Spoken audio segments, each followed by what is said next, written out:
Hi, everybody. I'm Joe Ito, director of the Media Lab, and welcome all Media Lab and non-Media Lab people here. Today, as you can see, is a talk about the future of work by the GoDaddy CEO, Blake, that I've just been having an amazing conversation with. Because I think it's, first of all, GoDaddy's a new member of the Media Lab, so welcome to our family. And I think it's also kind of a new category of company for the Media Lab. I don't mean this disparagingly, but I think traditionally a lot of the companies at the Media Lab were big traditional companies that have been around a long time who are looking to the Media Lab for how is this world changing and how do I survive?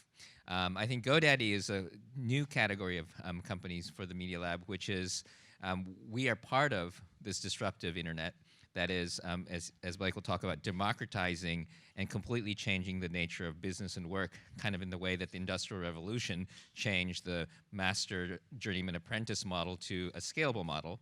And a lot of our companies are actually the people who created the Industrial Revolution. I think Blake's company is one who's now disrupting the Industrial Revolution. So I think this conversation of democratizing work and sort of looking at the upside of the internet rather than just the scary side is going to be a refreshing conversation, especially that we're always the ones that have to explain it to the other big companies, and Blake can talk about the companies that are actually empowering it. So with that, Blake, I'm looking forward to your talk. Thank you. Hi. So you can tell you're at a university setting when the front row is empty, typically, as I recall. So fill it out, seriously. There's only 3 people, and there's like 10 other seats that are up here available if you want. So this is going to be a relatively entertaining talk, and it's going to be basically about democratization of work and what work looks like in the future and why. And so if we start with the premise of why and think about the homogenization of work and what's happened over the years. So, hey guys, this isn't changing, and this is. So, can we make both those things in sync? All right. Hey, there you go. There's my point.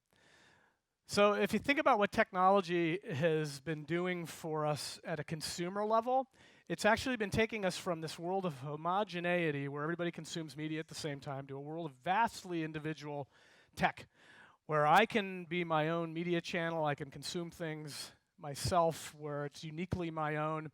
I show up on a website, many of you don't know this, you show up on a website, nobody else sees that page.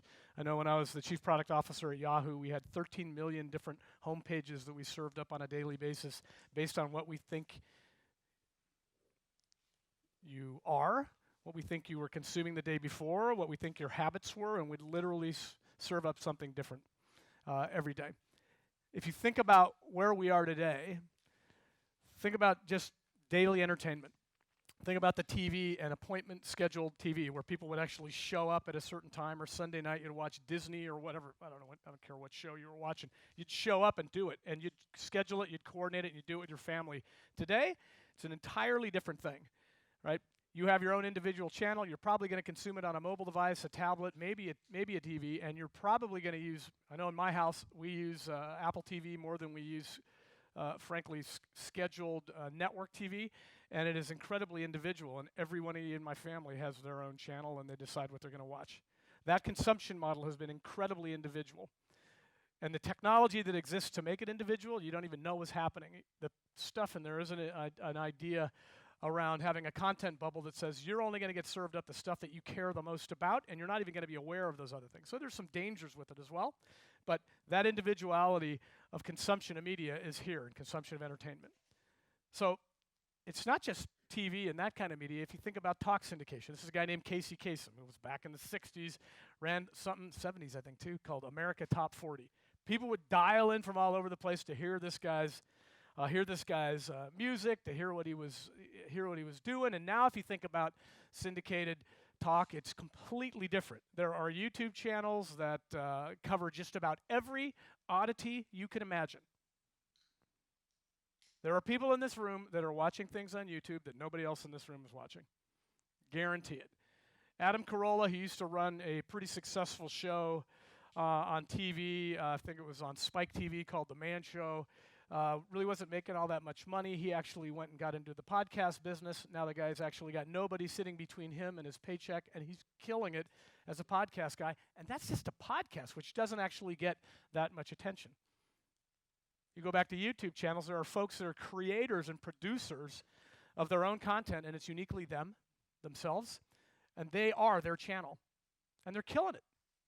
Very different. It's democratization of media at scale. What about news consumption?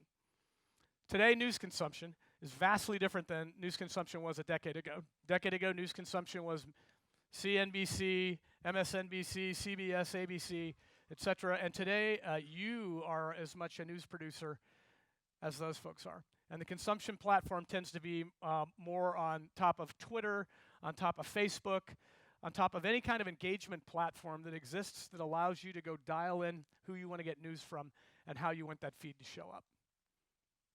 It's vastly less about this sort of big company, homogenous experience, and you're dialing it in. How many Twitter users in the room? What, 90% of the hands go up. Everybody, all 90% of you that raised your hands, the folks that you follow are all uniquely different, right? Total impossibility if you went back just a couple of years. I mean, just go back a couple of years, and that wouldn't have been the case. So what about transit? Media, it's been happening for a while. What about transit? What about democratization of transit? Democratization of transit provisioning. If you think about not just Uber, think about Lyft, which is another example. Think about city bikes that exist in New York City. And I was actually at a board meeting in New York City last week, and I chose not to, and I was staying down by the, it was actually down by the New York Stock Exchange, and my board meeting was up at the base of the park, which is how many blocks? Many. It's like 70 blocks. It's a long way. It's about 5 miles. And I was like, well, you know, I don't want to take a cab because they're kind of dirty, and I thought, well, I have all these choices. I could go get an Uber right now. I could start walking and just get an Uber anywhere. And so I just started walking. I started walking my way up. A uniquely individual decision on my part. I wasn't going to use any mass transit. And I went about 20 blocks. I was getting sweaty. It was pretty hot. Didn't want to show up my board meeting sweaty. And I looked over, and there was this giant row of the democratization of bicycle rentals, the city bike.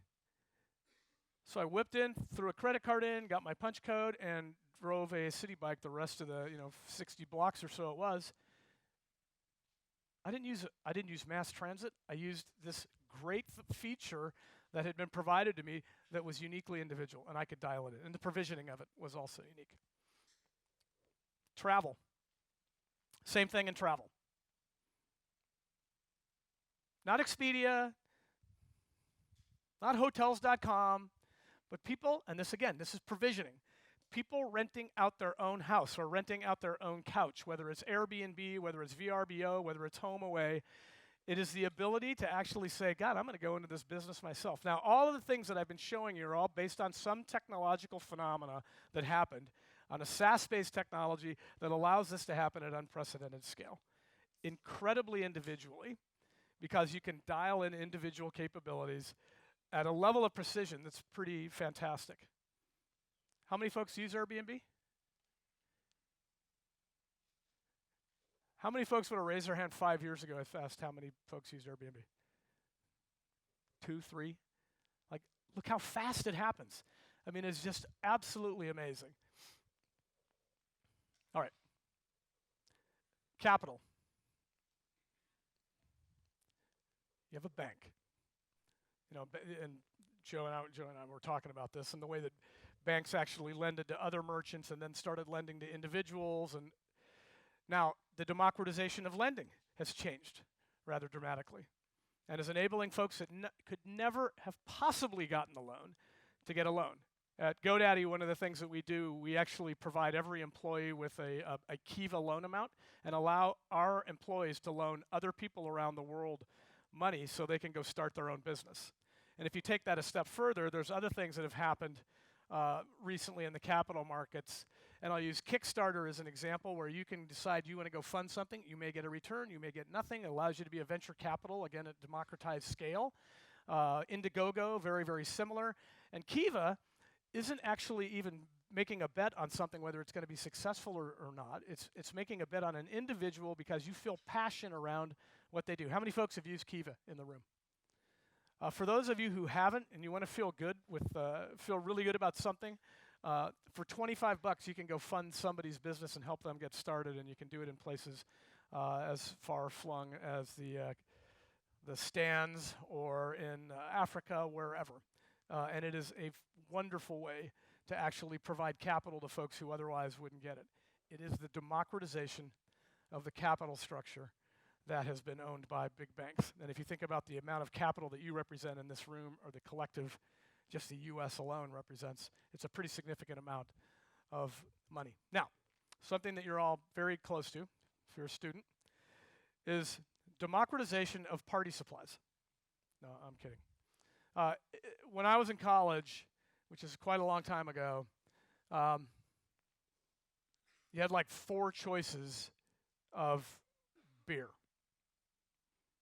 What has happened over the course of the last couple of decades, and this is also made available through technology and the portability of technology, is now you have, I don't know, man, there's like 15 different IPAs that are served up at every bar in town, and this micro-individualistic beer consumption thing is happening, and again, it's technology at a micro scale that is a democratization of brewing, and I actually found a brew kit in this building today in Sep's lab. Just the box, honestly. But I mean, so that's happening. So why does any of this shit matter? Why does this really matter? So from a work perspective, all of that has been focused on consumer, all of it. That individualization that's happening, that personalization, that democratization is also happening in the workplace. And it is a little scary. I'll go through some numbers as to why and some visuals as to why. So there was a study that was done at Oxford that said basically 45% of America's workforce will be replaced by automation. That is not factory automation. It's machine learning, it's analytics. It's a lot of things that we pay analysts to do today that can be done algorithmically and can be done with really good intelligent software. And it is also manufacturing, fine-tooled manufacturing. So what do we see here? This is the Tesla factory. Something that's very notable about the Tesla factory is you will find no individual in this photograph. There is no one here. The only time somebody shows up in this factory is when something goes wrong. And I was telling a story to Joey earlier about buying a data center, building a data center up in Buffalo, New York. 20 million, 25 million capital expenditure on a data center that we were going to build up in Buffalo. So we met with the city founders because we were going to get some tax breaks. And they were extremely excited about all the people we were going to hire from the Buffalo area that were going to go fill up this 250,000 square foot factory that we were going to put in that was just going to be full of hundreds of thousands of servers. And they said, well, we're very happy. Let's talk about how many folks you're going to employ. And we said, well, we're going to employ 5 people, but they're going to be running multiple shifts, so it'll be 15 a day, and we got to do that over the course of a full week with the vacation stuff, so it'll be roughly around 30. They were not very happy with us. But the fact is that those IT professionals that we've been using and relying on to rack and stack systems and make sure that things are redundant and they're working and they're humming is all done from an automated fashion today. So it's not just factories, it's the way that your data is served. It's the way that your software is served. It's the way that analytics are done in business today. So you got to ask, right? What are you going to do? Half of you that thought you were going to go work for a big company one day aren't. Or you may start working for a big company and then you won't be. And strangely enough, I'm in this really weird company that sells, not just builds websites and capabilities for small business, we also sell domains. In fact, we sell 22% of the world's domains today, manage 22% of the world's domains, 60 million in total. And what we know is that when big businesses start to fail, what do people start to do? I have an idea, I think I'm going to go protect it, they go buy a domain name. So we actually see signal strength around failing economy. And I was at the NYSE last week speaking on CNBC, and I ran into David Faber, and he says, how do you think the economy's doing? And I said, I think the economy's doing pretty well, actually. Now, our signal, we don't have an inverted signal to how big business is doing, but we do have a signal that says we're resilient, because when people think their company's going to go out of business, they'll come to us and they'll buy some services that are going to protect their future because they're going to work for themselves, which is what the rest of this pitch is about. Okay. I'm going to morph. Okay. This is a life hacker quote. Sounds terrific to get paid to do what you love. But God what an audacious thought to be able to do what you love. You got to go work for somebody. You don't have time to think about doing what you love. That's unrealistic. It's preposterous. Is it? I don't know. If you look at the numbers, you might think so, but let's just talk about this conceptually. Basically, when folks bail out of college, this is sort of the criteria. You're kind of thinking, okay, well, what pays the most? I might actually use that to inform what I was going to study, what I'm good at. If I'm smart, I'm going to use those two things to inform what I'm going to study. What pays the most and what I'm good at? God, I could really do pretty well for myself and be able to live that traditional life, the ones that I grew up in, that my grandparents and my parents grew up in. That's cool. There's this other thing that everybody leaves on the floor and they forget about. And it's the notion of what you love to do. People just kind of forget about it. Now, I know the college journey is a lot about self-exploration and finding out what you love to do, but rarely do you make the decision to actually go pursue what you love. You kind of pursue what you figured out you're good at because you got here and you were good at some things, and hey, man, I hope they pay a lot, and I'm going to go pursue those. But that junction, that center junction in the middle of those three things is what folks really want out of life, and that's how they really find fulfillment in life. These are the happiest people. So, what's it look like in mass? How many people are actually having the guts to strike out and do that? Because it's obvious you'd want to, right? Especially with all the technology that enables it today. Well, let's just think. So here's some stats for you. U.S. stats. 75% of businesses in the United States are sole proprietorships. 75%. 85% of businesses in the United States have 5 employees or less. Most of them are service-based, so they're not even producing products. They're producing services and doing things for other people. It's about 24 million in the United States, and it gets up to about 30 million if you take people that are transitioning from, I'm working for a day job and I'm doing something at night, and I've got an idea and I think I'm going to turn it into a real business, but I'm not really sure, and I'm in this stage. We call it nascent in my company. I'm in the stage of not knowing, but I'm making maybe less than 20 grand. Do that internationally, it's over 200 million, 220 million people. So it's a lot of people. So you'd say, well, God, then in the United States, the vast majority of people must be doing this. Nope. Anybody make a guess at how many employees Walmart has in the United States? 2.2 million. 2.2 million. Even small companies like Google are 60,000, Microsoft 110,000, IBM 300,000. So there are big enough companies to create an overall workforce where only 3% of the workforce are actually the entrepreneurs, the solopreneurs that have decided they're going to go strike out on their own. Why? Why is that true? It's so alluring and it's such an amazing thing to go into the middle of that, the junction of those three circles. Why would I work for, I don't know, pick a company? AT&T, fine. Why would I go work for AT&T, who also has a lot of employees? Because the freedom that comes with running your own venture is scary as hell. Super scary. I talk to these people every week, and they are so crazy frightened about whether they can be successful or not. And there's no safety net.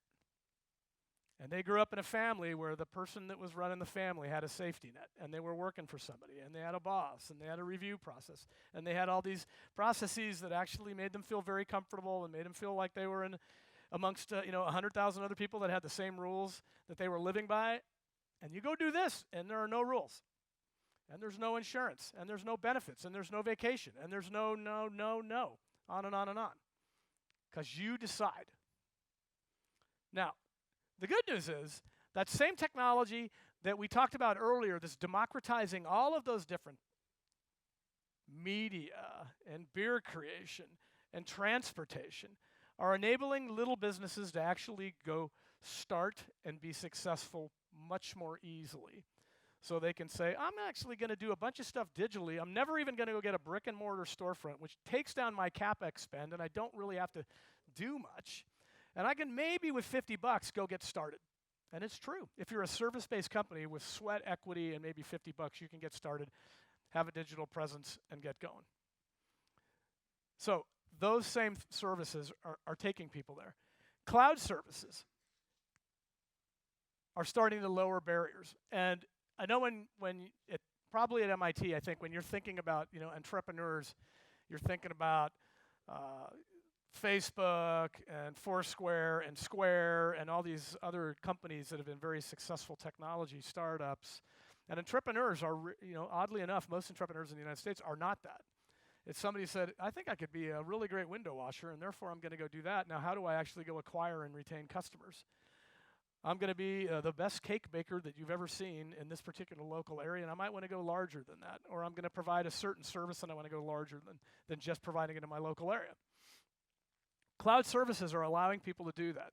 In technology, the companies that I just talked about, I've backed a couple of companies as startups, and used to have this very scary thing on capital, where you had to spend a certain amount of your investment on actually server infrastructure, standing up a data center, providing SaaS-based services to have your product, to have your application. You don't have to do that anymore, because you have folks like Amazon and Rackspace and Google and us and a whole bunch of other folks that actually are allowing you to go rent compute, to rent storage, to rent I/O, to rent data center space, to rent the people that are keeping those machines up and running on a utility billing basis where you're only paying for what you consume. So from a startup perspective, the barrier got way lower. The amount of capital you have to raise is way lower. It's the same thing now for the guy who's a baker or the person who is washing windows or running a detail service or producing pocket knives. All of those 4 companies that I just described, we have hundreds of them, thousands of them in our customer base at GoDaddy. There's a couple of things that are making a difference for this very, very tiny business. One is, I'll call it do-it-with-me technology. There's been do-it-for-me from a development perspective for a very long time for these tiny businesses that are striking out on their own, where they say, I want to go reach a larger audience, somebody come help me do it, I'll pay a developer to go build out capability. There has been another thing that is called DIY, which we do as well, where companies like Wix or Weebly or Square allow you to go build your own website. GoDaddy does the same thing with Website Builder and our online store product. And we allow you to go do that all by yourself. Turns out, little tiny businesses are not very technically savvy, and they actually want somebody to help them. So this do it with me where I get started and then I hand it off to somebody professionally who can take it the next step, is starting to happen. In bigger numbers, we personally employ 3,500 people that help folks get started and then solve problems because they encounter them. And that's allowing this whole different democratization of I'm going to be my own business person and go strike out on my own and try it, makes it much more simple. One-click technology. Just like I can go to Amazon and I can buy something provided I've given data up front with pretty much one click, that's kind of what's happening with tech for a lot of these small companies. They can set up a store to sell goods and services. They can set up a website and then include a store, and it becomes so damn easy for them that they can focus on what they want to be the best in the world at, or what they really love. And to be clear, and I had this conversation with Joe earlier, I think that the notion of success over the last many decades has been, I work hard, I get stuff done for my family, I climb the corporate ladder, I become super successful.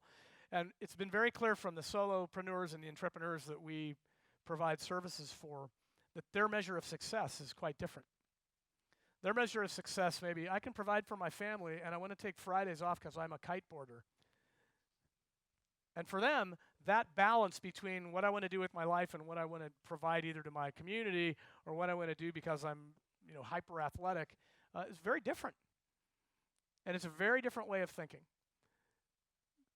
You can't really do that today working for a large company. It's very difficult to do that without feeling like you're not providing them with what the bargain was when you joined the company. Totally different rule set when you're working for yourself. Next, and I'll call this predictive technology or applied AI, is the ability for having algorithms and machine learning actually help you run your business in ways that otherwise you couldn't. And this is doing that same kind of personalization I talked about, where Yahoo running 13 million different home pages, or Google knowing the Google applications, or the Google ad server knowing what you looked at five different websites ago and you were shopping for somebody else, and you notice how you look in the right rail and some of that stuff's still following you around. Has that ever happened to anybody? Yep. So that same technology can be used to provide small businesses with the same predictive analytics that the big businesses are using. So I can actually have a website that changes. I can have these guys manage my back office. You can tell me when my store is going to fail because you've got a big enough data analytics pool to say this is what a failing business looks like, and you are on the precipice of actually getting there. Or this is what a successful business looks like, and if you do these next three things, you're going to actually get more customers. That kind of predictive technology and those level of analytics can be provided now to little guys. And they were only reserved for big companies before. We're doing it. Google's doing it. Amazon's doing it. And there's a whole bunch of companies that hope to God that we don't get any better at it. Because enabling people to go do this for themselves is pretty scary for companies that have been in the business of employing tons and tons of employees. So there are four basic business hurdles for these micro businesses, these very small businesses that they need help with. And the technology is starting to enable them with. One is getting started.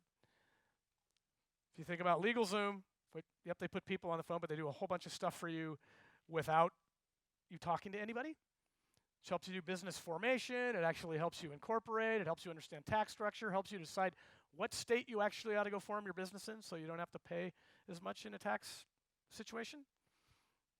Getting found, and to be clear, little tiny businesses have two things they want to do.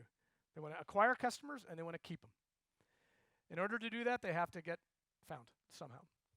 We actually acquired a company here on campus, Loku, for those of you familiar with Loku, who help small businesses get found.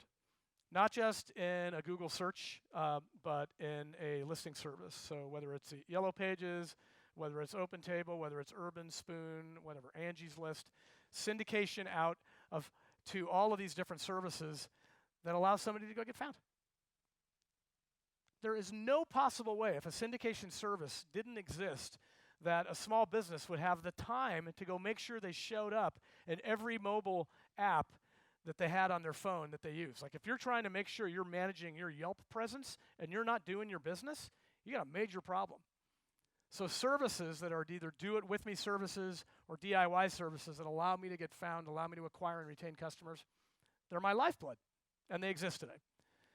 Next, getting connected with customers with email marketing and things that allow them to go reach out and touch customers that they've had already. Those things are pretty prevalent today, and they're not paper anymore. You actually get emails in your inbox from tiny businesses that are on Main Street. I live in a little tiny town called San Luis Obispo, California. It's got about 40,000 people in it. It's got a Main Street. That's where everybody does their shopping. I mean, it's pretty quaint. I'd say probably 10 different companies on that street I get emails in my inbox from that are super precise, look like they came from a big company because they're using a service of another provider that allows them to show up big. Not only that, they have email addresses that are theircompany.com or theircompany.whatever you want. And it'll be marketing.theircompany.com. It'll be sales.theircompany.com, CEO.theircompany.com, and then maybe a couple of first names. There's only one person in the entire business, right? But because they've actually taken the liberty of I'm going to have like 6, 7 different names that exist in my business, I'm going to look big. My website's going to look big. I'm going to do email marketing. I'm going to show up in your inbox big. And when you come back and you talk to me and you're interacting with me as a business, I am not at a disadvantage to that giant business. And this stuff's all happening today. And finally, helping them get paid. One of the worst, I've talked to so many entrepreneurs who will tell us this, the worst thing they have to do is ask for money. I'm doing what I love. I'm doing what I'm good at. I've started my own business. I've provided you the service. I've sent you an invoice. You haven't paid it. And now I have to call you and ask for money. They hate it. The worst thing they can do.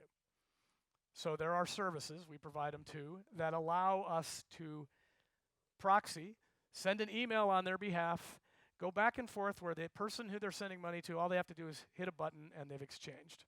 And if you think about whether it's PayPal, whether it's Google Pay, whether it's the Stripe, for those of you who have used Stripe, and we actually use Stripe as a partner of ours, that allows folks to get paid much more easily, not just for products, but for services. It's an incredibly powerful enabler for doing the hardest job they have, which is asking people for money. You're not on a street corner. You're not begging for it. You've provided a service, and you actually want to get paid for what you did. And it is really debilitating. My brother's an architect and runs a couple of businesses. He's one of the 3%. And by the way, they are serial. Generally, he's started and failed a couple of businesses, and he's on to the next one, and he's kicking ass, and figured out what he's going to do next. In every case, he ends up in this position where he has to ask for money, and he goes, "It's just so hard. I actually hired somebody that's my money asker." I go, "Why?" He goes, "Because I'm a creative guy. I'm the creative guy. I build things. I'm a designer, and I'm horrible at it. It feels like I'm begging, so I figured I'd just hire somebody who's really good at it, And so technology can actually be really good at that and make it incredibly simple. So those 4 things. That's what's enabling folks to actually get out of their heads on what they wanted to do, what they know they're good at, what they love to do, and what can actually pay really well to become their own boss.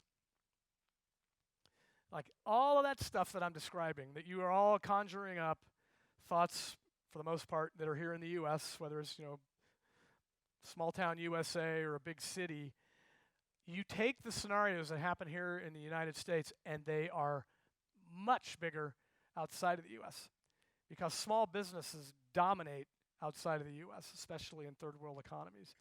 And while the dynamics of how they buy these services are going to be different, and if you know a lot about some of the third world economies, they tend to buy in smaller increments. As you start enabling your products to be sold in smaller increments and they can acquire them and then start creating some success, you have to actually get around some mobile infrastructure issues because they actually might communicate via text, or they can't do that because it costs money. But there are things that we can do that are nuanced differences to go into these marketplaces that enable everything I've just talked about on a global basis.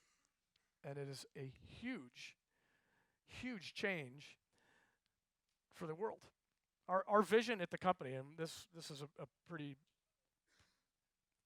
bold, I guess, thing to say, but radically shift the global economy towards small business by empowering people to easily start, confidently grow, and successfully run their venture.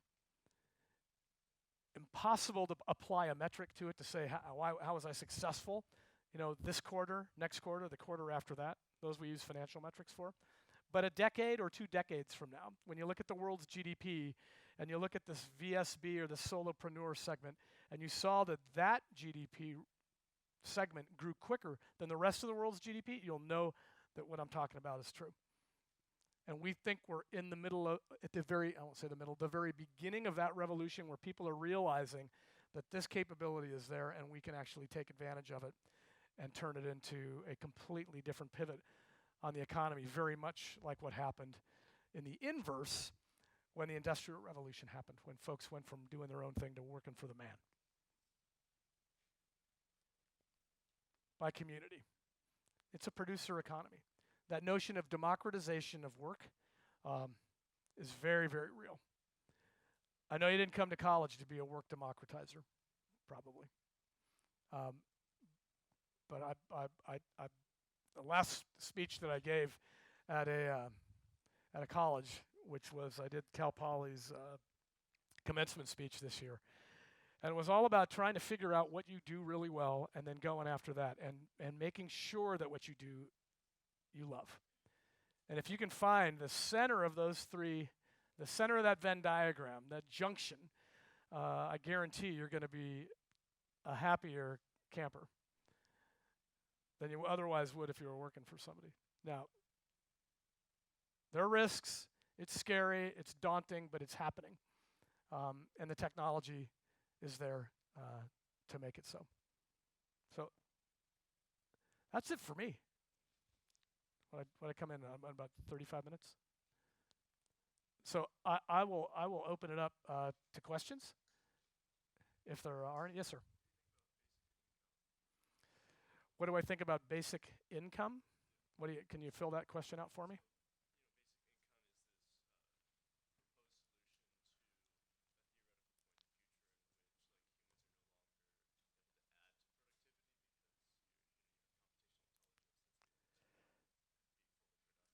Oh, okay.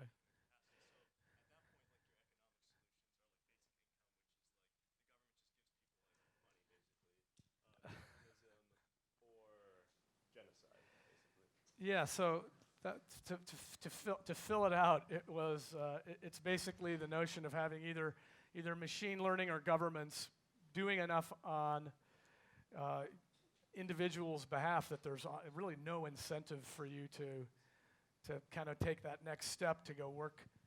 And you got a basic income, so everybody's going to pay the basic income. We're all going to be happy with the same thing. No, because you still have a free market system. Everybody's able to do whatever they want, but there's a certain, So, like, currently, taxation, like, goes to the government, which provides a bunch of different services and things. Instead of that, it's just taxation going directly back to people. That's what basic income is. So it's like literally the government just putting $1,000 in your, bank account every month or whatever. And then beyond that, people are able to form businesses and do whatever they want. And it's interesting because it addresses the, this thing about social safety net, where if you want to start a business or something, if you have a base level where you're able to at least like be able to feed yourself or something, then you're able to do a lot more with that sort of security and things like that. Yeah, I would posit that to get there, you would have to make probably 5 or 6, you must believe, leaps, plus you'd have to have a government that would be willing to make some significant changes to take that step to say, I'm going to fund individuals, and I trust them so much with the money that I'm going to give them that they're going to go be productive with it, and off we go. I sincerely doubt that. I think in theory, I'm sure that you could do an economic analysis that would be mathematically correct and probably lack the emotional component that is relatively unpredictable. Yes, sir.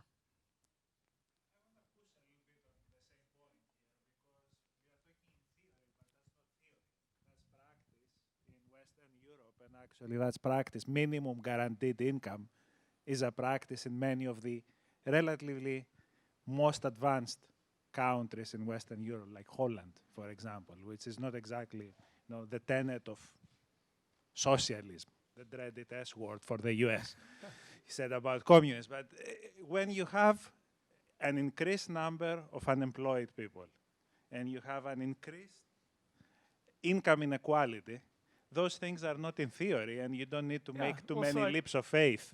So if I think that if I go into a third world country that doesn't have enough actually revenue to actually generate the government to give money back for a basic income, like how is Costa Rica, how is Chile maybe, Argentina, Uruguay, Paraguay, like how do they end up getting into the position where they've got enough revenue to give back to actually provide a basic income? Collect taxes. The problem with all of these countries, with the exception of Costa Rica. Then we have a wonderful circular conversation about you got to collect taxes. You got to collect taxes from revenue generators, not generating revenue. And all the people that we talked about here are generating revenue because they're producing income, right? They're producing income that goes back to the government, whether it's state government or federal government. And if you have a system that says we haven't even kickstarted the individuals that can go produce revenue because they aren't providing a service or selling any goods, what do you tax? Well, you make the assumption that the people, first of all, you are making the assumption that many people will fall into your magic circle in the middle. The problem is that very, very few people manage to do that, hence the 3%. That's correct. So basically your solution for the future of work is more and more people falling in there. Well, let me describe this. My solution for the future of work is an observation. So what I'm describing is happening already. So we're seeing people do this in increasing numbers with less failure rate than they had before. Because there is more technology safety nets there, not governmental safety nets, but more technological safety nets that are there for them where other people can work on their behalf, where it's almost like they've got a virtual workforce where people are providing service for them that allows them to do things they otherwise wouldn't be able to. Yes, sir. Blue shirt. Do you think that the forces you're describing are strong enough to compensate the job destruction that is going to come from all the automatization, or we're still going to be left with a very big gap? Yeah, so I mean, my personal opinion is that we're going to end up with a gap, right? So I don't think that there's going to be a quick enough advancement of solopreneurism or people that are saying, I'm going to go do it on my own. Neither will folks be completely trainable or have the chutzpah, for lack of a better word, to say I'm going to go out and try that myself. So I think you're going to end up with a gap as people get displaced over the next couple of decades. And that is going to have to be some sort of social safety net that'll take place. Over here, yeah.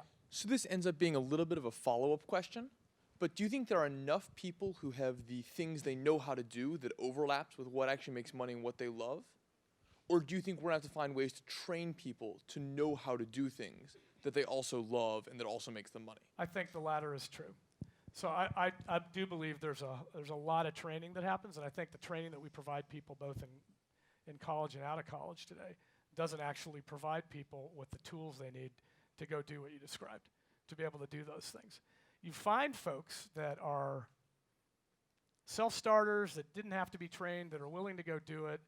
And again, going back to the do it with me notion, there's a whole bunch of, and I'll just give my company's example. Folks will say, I don't know what the hell I'm doing. What should I be doing next? And you sit there on the phone with them and you counsel them through on a consultative basis. These are the 3 things that I'd do next if I was you. And the interesting thing, and maybe this is I was talking to a couple of Bloomberg analysts, and their comment to me was nobody follows that market.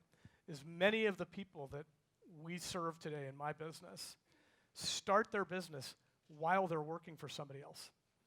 So they are actually, I'll call it moonlighting, starting their business on the side while they're working for a bigger company, so they have the safety net of a bigger job, and they're trying and learning while they're doing it. We actually encourage it at my workplace for people to go out and do their own thing on the side so they understand that customer better. That does give them an opportunity to learn, but I think having training, whether it's VOTEC training or it's informal training, is is something that's going to be required over the course of the next couple of decades to make that happen. Yes, sir.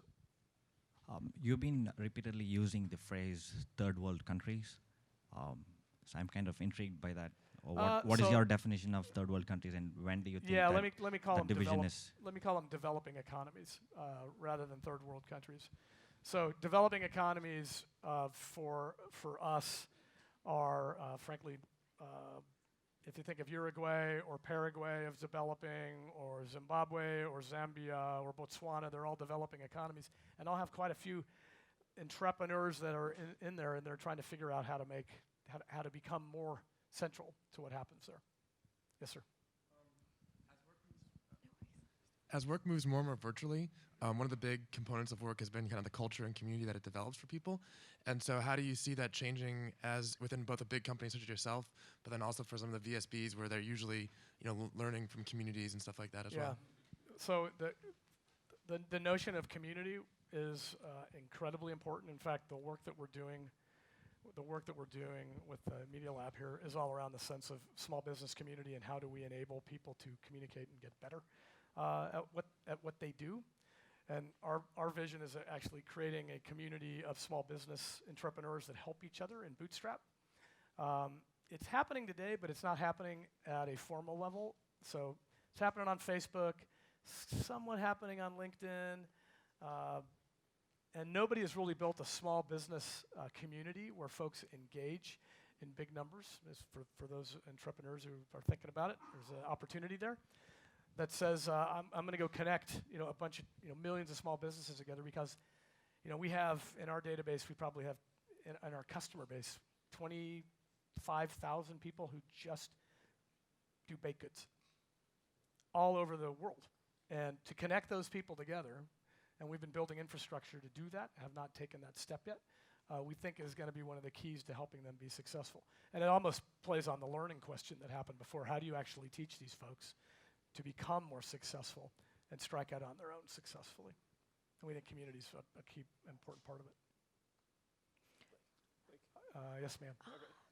Oh, you got another one over here. That's where the mic is? Okay. Let's get a mic back to you.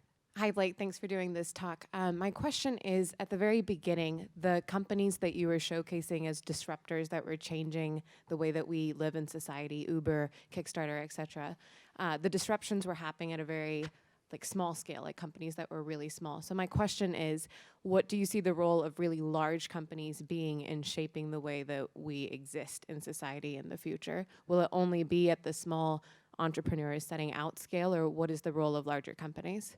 No, I think the role of larger companies is to follow whatever, they're all individuals, so to follow the innovations that have gotten them to the place where they are, whether it's a service innovation or a product innovation, to continue to employ, to continue to grow.